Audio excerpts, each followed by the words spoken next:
Hello today. I'm in my garden and I have a visitor from Hungary, Dr. István Sánto, who is an ethnographer studying Siberia. But he and his wife Tanya love gardening, and they had a very unpleasant experience with yew trees, which you probably know are toxic, and people know about it, they're toxic, but the pseudo fruits, the orange fleshy parts around the seed, they can be eaten, but they didn't know that you cannot swallow the seeds. We visited, we have a garden, not similar to Lukács, but we have a garden. We live not in that countryside, but we chose the borderland between steppe and taiga, so practically our village in the mid.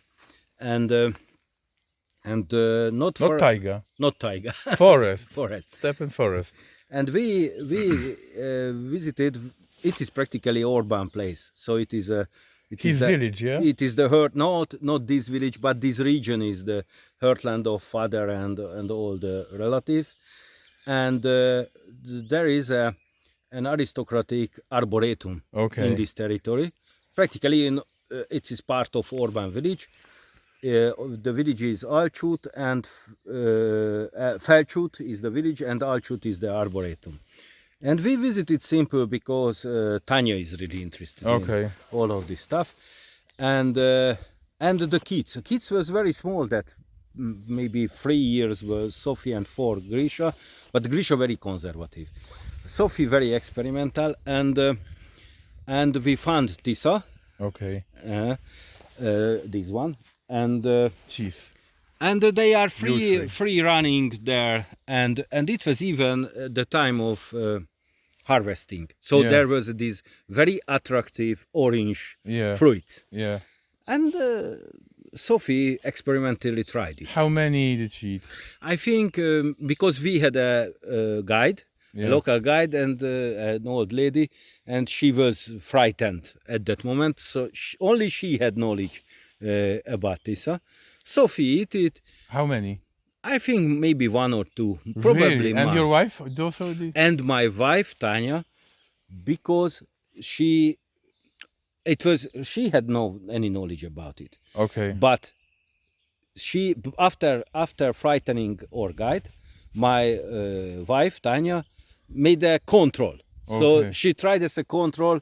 Is it really or not? How many? I think also 1. And swallowed, yeah? Yeah. But the question, we had no knowledge, but just checked. Because, this was, or starting this life, it was 10 years ago in Hungarian countryside, and checked on internet what's happening, and there was no any good explanation about this, that it is all going to death. So what was the symptoms? No, there was no symptom. And the most important thing, on the field side, besides the tree, they tashnil. They made it, how it is, tashnit. They vomited? Yeah. But it's nothing, so no sense, it is very quick, so no. And we checked it, and we needed to go to the hospital, to emergency department. They were very frightened. Sophie in the kids department, Tanya urgent emergency, and also Tanya at the adult one. And Tanya was suspected that because of Russian, that she would like to kill a Hungarian daughter. Oh my God! They cannot do anything. So simple waiting for, I think, 36 hours. And that was the 36 hours, nothing happened. Nothing happened, and that was our luck. But the story is, which is important, because it became our secretary. I prayed in this period to this tree not to take out our wife and kid, and that this Tisa, this special Tisa, is our secretary. Yew tree, or your secretary. Yeah. And we frequently, every 2 years, present some stuffs, and we have in the arboretum, we have ribbons and all the stuff. So it just vomited, nothing more, but they vomited, both of them. Yeah. Both of them.